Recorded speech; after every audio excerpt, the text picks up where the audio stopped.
Hoy nos acompaña una mujer que lleva años alzando la voz y luchando contra los que intentan blanquear el pasado criminal de ETA. Ella es Maite Araluce, presidenta de la Asociación de Víctimas del Terrorismo. Maite, bienvenida al debate. Muchas gracias. Maite, hay una fecha marcada a fuego en tu memoria, es el 4 de octubre de 1976. Ese día ETA asesina a tu padre en la puerta de casa en San Sebastián. Tú incluso escuchas los tiros, te asomas al balcón y ves una escena terrorífica. ¿Qué sientes ahora cuando lo recuerdas? Siento mucho dolor y es una cicatriz que no se cierra, que cada vez que hay alguna noticia sobre el terrorismo se vuelve a abrir otra vez y bueno, es complicado de explicarlo. Es un sentimiento, ese día te cambia todo, la vida como la conocías hasta entonces se rompe en mil pedazos y tienes que aprender a vivir una vida nueva. ¿Quién era Juan María Araluce?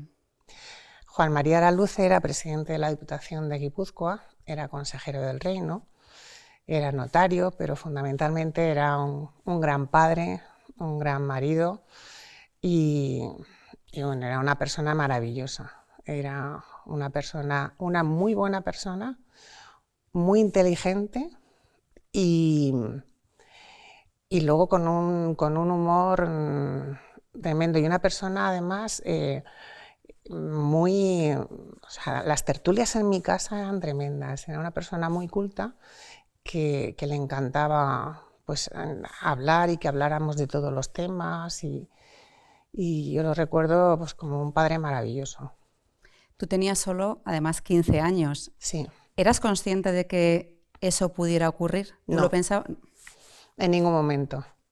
Yo a veces pienso, no sé si era un poco tonta entonces o estaba en mi adolescencia y no me enteraba de nada, porque es verdad que había habido muchas señales, ¿no?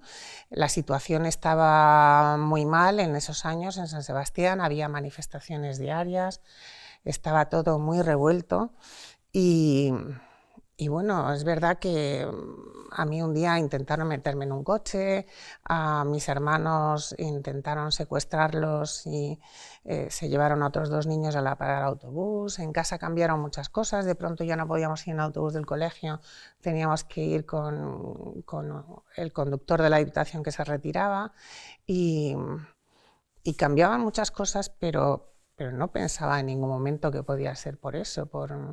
Yo vivía una vida, bueno, pues como un adolescente que me sentía segura en mi casa, con mi familia, nunca pensé que a nosotros nos iba a tocar nada.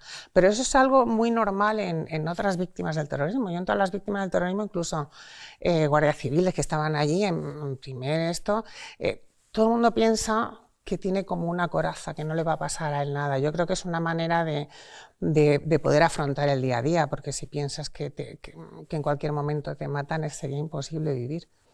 De la historia de tu familia he escuchado un dato que me llamó la atención y creo que era tu madre, Maite, que después del asesinato fue cuando realmente dejó de sufrir y padecer jaquecas y dolores de cabeza. Es decir, que en el caso de ella era todo lo contrario. Ella estaba, por supuesto, sabía absolutamente todo, había visto las amenazas, bueno, ella sabía todo y ella sufría muchísimo, pero bueno, mi padre dijo que si no era él, era a otra persona y que, bueno, que tenía que seguir trabajando, ¿no? Mi padre era una persona muy valiente además y es verdad que mi madre tenía unas jaquecas tremendas, siempre estaba y devolviendo bilis y estaba siempre mal, y a raíz de entonces, de hecho me acuerdo ese mismo día, cuando todos nos levantamos al oír las metralletas, la única que se quedó sentada en la mesa, me acuerdo con las manos así encima de la mesa, con la cabeza baja rezando, fue mi madre, que fue consciente de lo que pasaba. Sí, que finalmente dice, ha pasado lo que pensábamos, ¿no? Sí. ¿Y cómo es el regreso al colegio? Porque tú eras una niña, tenías una hermana pequeña que es Marta, y el regreso al colegio no es para nada la bienvenida calurosa, y No, más bien todo lo contrario, que te siguen sí, haciendo la vida imposible porque te ha matado a tu padre. efectivamente. O sea, yo tenía ganas de volver al colegio porque me hacía falta el cariño de mis amigas, me hacía falta que me arroparan, ¿no? Me hacía falta, pues eso, sentir el cariño. Y cuando llegué el primer día me encontré con que me habían separado el pupitre del sitio, ¿no? Y en cuanto llegó la profesora, les mandó ponerlo en su sitio otra vez. Pero me encontré un recibimiento de lo más frío. Nadie me saludó, o me saludaron fríamente. Y, y lo peor no fue eso. Eh, yo tenía 2 hermanas más pequeñas. Y, y entonces al salir, me acuerdo teníamos clase por la mañana, volvíamos a comer y volvíamos por la tarde al colegio. Al día siguiente, segundo día que volví al colegio, me llamó la madre superiora del colegio para decirme que antes de ir a casa que recogiera a mis hermanas pequeñas, porque a la pequeña Marta le habían puesto un papel, no recuerdo si en la espalda o en la mochila, que ponía "eres una fascista". Y, y eran sus compañeras de clase de 10 años. O sea, el odio que había, eso se lo tenían que haber dicho en casa, no le sale a una niña de 10 años, que ni sabe lo que es fascista, ¿sabes? O sea, que no... Era un odio tremendo. A mí me mandaron un telegrama que recibí a los pocos días donde me ponía "ya queda un cerdo menos en la tierra". Al año siguiente me enteré ya en Madrid que me lo habían mandado mis compañeras del colegio. Era ese ambiente tóxico en el que decían algo habrá hecho, ¿no? Y te Algo daban habrá hecho, completamente la sí. espalda. Sí, por odio, primero, cuando te señalaban, pues ya eras como el enemigo del pueblo vasco y, no sé, por odio, por desconocimiento y también por miedo. Mucha gente por miedo. Y tú con tu familia os veis obligadas a abandonar San Sebastián, empezar una vida de cero en Madrid. Efectivamente, empezar todo. Mi madre viuda con 9 hijos y una persona muy valiente además, nos tuvimos que venir a Madrid y empezar una vida nueva, ciudad nueva, amigos nuevos, colegios nuevos, todo nuevo, empezar de cero otra vez, con el dolor que llevabas dentro. Tu madre les perdonó. ¿Se Sí, puede perdonar al asesino de un padre? En tu caso, se puede. Se puede perdonar. A mí me dicen, ¿pero cómo es eso? Digo, no, es que el perdón es algo muy personal y, y el perdón no está reñido con la justicia. O sea, si la gente entiende por perdón el decir, bueno, pues ya está, aquí no ha pasado nada, entonces no he perdonado. Yo el perdón lo entiendo como el, bueno, el no querer que les pase a los que mataron a mi padre lo mismo que nos han hecho a nosotros. Y me gustaría que en algún momento de su vida se hubieran arrepentido para no volver a hacer lo mismo otra vez. Digo se hubieran arrepentido porque no sé si están vivos o muertos, porque no sé quiénes fueron. es lo que iba a Claro. preguntar. ¿Tú No, no sabes quiénes son los que no. participaron en ese atentado? ¿No se les detuvo? No sé. Es uno de los más de 300 casos sin resolver.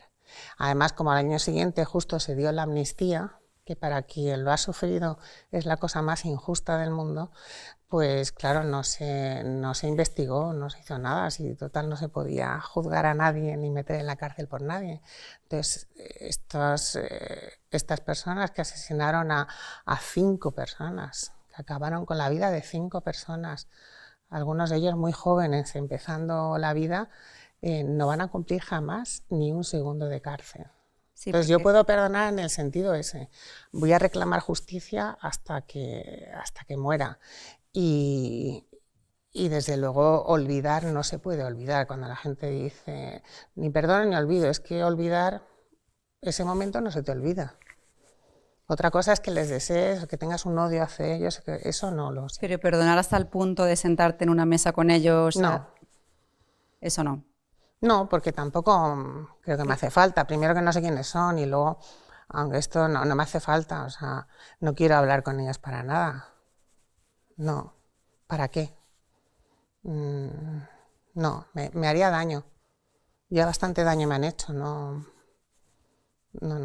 Sí, yo lo entiendo perfectamente y comparto tu opinión, pero sí que hemos visto otras víctimas que sí que han Sí, no, propiciado un la acercamiento. justicia restaurativa que se llama, bueno, yo entiendo que a una persona que le venga bien, a una víctima que le venga bien hablar con el terrorista, bueno, pues, oye, cada uno, yo siempre digo lo mismo, los terroristas decidieron libremente ser terroristas y se prepararon para ello. Las víctimas ni quisimos nunca ser víctimas, ni nadie nos preparó para ello. Entonces cada uno sobrevivimos como podemos y hacemos como podemos. Entonces, bueno, a unas les viene bien hablar con el terrorista que atentó contra su familiar o contra él mismo y otros, pues a mí no tengo esa necesidad. Sí que cada uno lo lleva de una manera distinta. Claro. Es algo muy personal que tampoco se puede comparar. Sí. Y en el año 2011 ETA anuncia que deja las armas, en el 18 se disuelve, pero tú siempre dices que ETA está más viva que nunca, porque Sí. ahora los tenemos en las instituciones. Efectivamente. O sea, los tenemos en las instituciones, los tenemos en los homenajes, en los onguietorris, en las pancartas que hay en todo el País Vasco y Navarra, sobre todo en los veranos, en las fiestas, en los brindis que hacen, en las pintadas. ETA y el proyecto político de ETA sigue más vivo que nunca. O sea, Lo que pasa es que ahora están consiguiendo, sin matar, lo que no consiguieron matando. Y es muy doloroso verlos en las instituciones. Ver a gente de Bildu, que yo estoy convencida que el próximo Lehendakari será alguien de Bildu, que recordemos que es un partido que nunca no se ha arrepentido de lo que ha hecho, y no solo no se ha arrepentido, sino que premia a los terroristas llevándoles en sus listas electorales. O sea, tú, por ejemplo, cuando pones la tele y ves a Merche Aizpurúa en el Congreso, ¿tienes que cambiar de canal? Me pongo de un mal humor, sí. Sí, porque veo que es una manera de blanquear, ¿no? Que aparezcan ahí como que son los salvadores de la patria, diciendo que gracias a ellos se están consiguiendo cosas y que gracias a ellos se vive mejor en España. Y digo, pues no sé a quién se lo están diciendo, pero tienen la cara de decírselo a tantas víctimas que hay en España. Entonces, me parece de verdad una humillación. Pero ¿y a qué se debe el avance de Bildu en el País Vasco? ¿A qué se debe ese apoyo que tienen, que cada vez es mayor? Sí. Se está viendo y lo vamos a ver en las elecciones del año que viene. Pues mira, Bildu llegó un momento en el que estaba muy acorralado. Y de hecho se ilegalizó Batasuna, se fue ilegalizando todo, pero es verdad que Zapatero, que hace poco en unas declaraciones decía que él solo había acabado con el terrorismo, pero unos días antes había hecho otras declaraciones diciendo que él había conseguido, había llegado a un acuerdo con ETA en que dejaran de matar, pero que él ponía a Bildu en las instituciones, ¿no? Entonces, bueno, pues gracias a Bildu, gracias a Zapatero en aquel momento, Bildu está en las instituciones, se les ha ido dando cosas y igual ahora, gracias a ser, bueno, pues es un partido que está apoyando al Partido Socialista ahora mismo, pero a cambio de cosas. Aquí nadie da su apoyo a cambio de nada y lo estamos viendo ahora mismo con otros partidos, ¿no? Y en Bildu pasa lo mismo y entonces, bueno, pues es una manera de blanquear, van metiendo pues en la ley, por ejemplo, ahora han sacado una ley de violencia policial en el gobierno vasco, que nosotros normalmente nunca hablamos de tema de indemnizaciones, porque nos parece que es la menor de las cosas, ¿no? Pero cuando he visto ahora que se ha sacado una ley de violencia policial en la que se está indemnizando a terroristas, entre otros, cuando hay una ley de víctimas del terrorismo en el gobierno vasco que no tiene desarrollo económico y que no prevé indemnizaciones a las víctimas, o sea, me parece tremendo. que se esté indemnizando a terroristas y a las víctimas no se les indemnice, por ejemplo, ¿no? Son muchas de esas cosas que ves cómo ellos van consiguiendo cosas mientras a nosotros nos van humillando cada vez más. Ahora, pues en esta pasada legislatura se les ha concedido muchas reivindicaciones históricas, como por ejemplo que estén todos cerca de acabar con la política de dispersión, ¿no? Que era una reivindicación histórica de ETA. Lo han conseguido. Ahora el gobierno vasco lleva la política penitenciaria, lleva todas las cárceles de allí. Eso era también otra de las cosas que pedían. Mientras tanto, hay una ley de víctimas del terrorismo nacional que le hace falta una reforma que está guardada en un cajón y que no la van a sacar de momento. Entonces ves cómo se está trabajando muchísimo para favorecer a los terroristas, mientras no se hace nada por ayudar a las víctimas del terrorismo. Y de todos los políticos con los que tú a lo mejor has coincidido en homenajes o en actos, ¿cuál ha sido el que más te ha apoyado, con el que has sentido una mayor empatía, o alguien que te haya llamado más, que te haya tocado sentimentalmente, que te haya ayudado más? No me gusta personalizar. Es verdad que ha habido partidos y políticos, sobre todo. Más que partidos, me gusta hablar de personas, ¿no? Entonces, sí que ha habido algunos que han empatizado mucho más, sobre todo políticos. Incluso te voy a decir alguno del PSOE o algunos, o sea, que no son partidos, sino son políticos, sobre todo gente que ha vivido muy de cerca el terrorismo y que le ha tocado muy de cerca, a un amigo, a un familiar. Esos sí empatizan mucho. El resto parece que se han olvidado. Se han olvidado, y precisamente ahora, por ejemplo, cuando se pregunta en la calle a un joven de 15 años, 20, quién es Miguel Ángel Blanco, muchos no lo saben. Sí, es tremendo. Hace, no sé si 2 años o algo así, nos presentó el Gobierno de Navarra un estudio que habían hecho con universitarios y gente de últimos cursos de colegios e institutos, y efectivamente no sabían absolutamente nada, ni quién era Miguel Ángel Blanco ni nada. Pero lo que me pareció más grave es que más de un veintitantos, casi un 25% de los jóvenes justificaban la violencia para conseguir fines políticos. Eso es tremendo.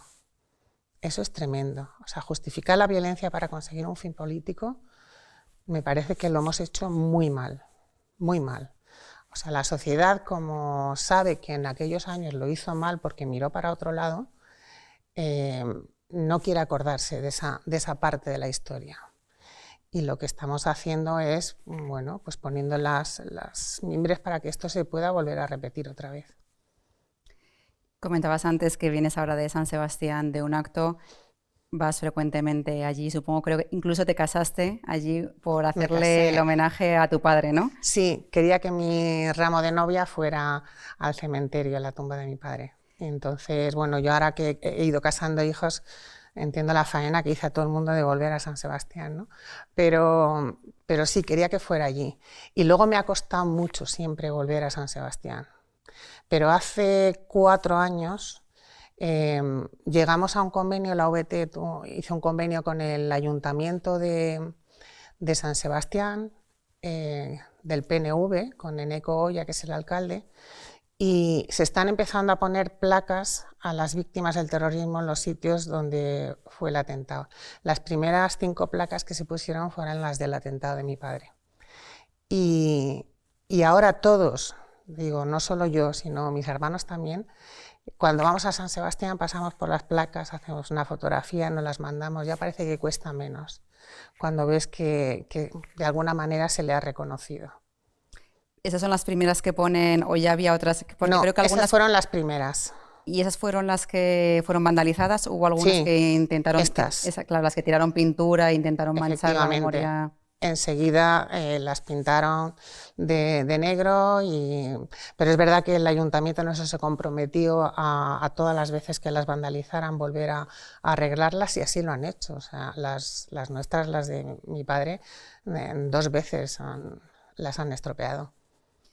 Y yo supongo que en este proceso de perdonar ha ayudado mucho la fe, ¿no? Eres una mujer muy creyente, sí. Y yo creo que igual has podido otra vez empezar de cero después de ver aquella escena de que maten a tu padre gracias a A la fe y a... Yo siempre digo que era una fe primero prestada, primero por mi madre. Yo la reacción de mi madre al principio no la entendí mucho. O sea, nada más llegar de la clínica donde había muerto mi padre, nos abrazó a las pequeñas y nos dijo, bueno, pues que rezáramos por mi padre, por las personas que le acompañaban y nos dijo, pero sobre todo rezar también por los terroristas, que es a los que más falta les hace.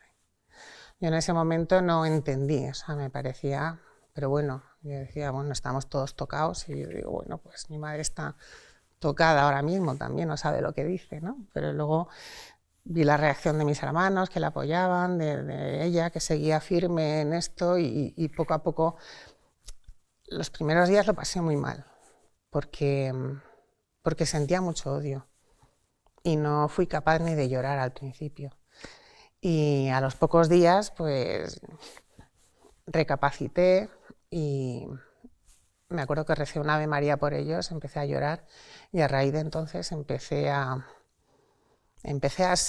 vivir. O sea, al final el odio a quien hace más daño es a uno mismo. Y tampoco quiero que, bueno, que al final se salgan con la suya y que nos vean, pues eso, odiar y que nos vean destruirnos a nosotros mismos. Y desde el momento en el que asesinan a tu padre, ¿tú ya te planteaste dedicarte a algún tipo, pues a este puesto de la asociación, de luchar por mantener la memoria? Que va. No. Yo después, bueno, hice mi vida como pude, conocí al que es mi marido, me casé, me fui a vivir fuera y no, ya cuando mis hijos fueron mayores, recuerdo que fui a un acto de unas víctimas del terrorismo y allí conocí a otras víctimas. Yo en mi casa nunca habíamos hablado del tema. Nunca habíamos hablado del atentado, o sea, hablábamos de mi padre muchísimo, pero como si estuviera vivo o hubiera muerto por un accidente, nunca nos referíamos, porque mi madre tenía muchísimo miedo a que tuviéramos odio y nunca se hablaba del tema. Entonces, me acuerdo cuando conocí a otras víctimas y vi que lo estaban pasando muy mal todavía, que tenían, bueno, pues que yo en cierta manera ya había seguido adelante y veía algunas que estaban como atascadas en ese día y que no podían tirar para adelante. Entonces me impactó mucho y quise ayudarles de alguna manera, o sea, diciendo lo que me ha venido bien a mí, pues hacérselo llegar a ellos, ¿no? Ayudarles de alguna manera. Entonces me fui implicando dentro de la OET y empecé como delegada. Después entré en la junta directiva y luego ya pues di el paso adelante. Y en ese atentado fallecieron también el conductor y 3 escoltas, si no recuerdo. ¿Has estado en contacto con la familia? Claro. Sí, sigo en contacto con ellos, pero los he conocido ahora siendo presidenta de la OET. Entonces nos costó contactar con la familia de uno de los policías. De hecho, las placas primero se pusieron 4 porque no encontrábamos a la familia del quinto, ¿no? y se pusieron un año más tarde. Pero sí, tengo relación con ellos. Hay uno de los policías, por ejemplo, a mí entonces me parecían mayores, yo con mis 15 años, pero uno de ellos cumplía 25 años al día siguiente. Y era el primer día que se incorporaba a trabajar después de haberse casado 15 días antes. Tremendo. Sí, que destruyen vidas en 5 segundos. ¿Y a tus hijas cómo les has hablado de esta historia, de su abuelo? ¿Cómo se lo has trasladado? Hasta que no fueron mayores, no quisiste tampoco. No quise tampoco, hasta que lo pudieran entender. Entonces es verdad que, bueno, pues una persona que trabajaba en casa, un verano se le escapó. Entonces les dijo algo y entonces vinieron corriendo los niños a preguntarme. Y entonces pues ya les tuve que contar, pero ya lo entendieron y los más pequeños ya lo han sabido desde el primer momento, ¿no? Porque los otros ya lo sabían. Pero siempre he querido primero que no tuvieran odio, pero que empatizaran mucho con las víctimas. Entonces les he llevado a muchos actos con víctimas que conocieran, que les enseñaban la metralla que tenían dentro, que les enseñaban tal, pero que veían que eran personas pues, que habían sufrido mucho, pero que eran unas personas muy valientes y que muy luchadoras, ¿no? Y sabían salir adelante. Entonces decía, siempre les digo, se puede salir adelante y hay que luchar por ello, ¿no? Entonces luchar por cosas que realmente merecen la pena. Maite, muchísimas gracias, ha sido un placer y yo trasladarte la enhorabuena por la labor que haces. Gracias. Y esta es tu casa, cuando quieras. Muchas gracias. Muchas gracias.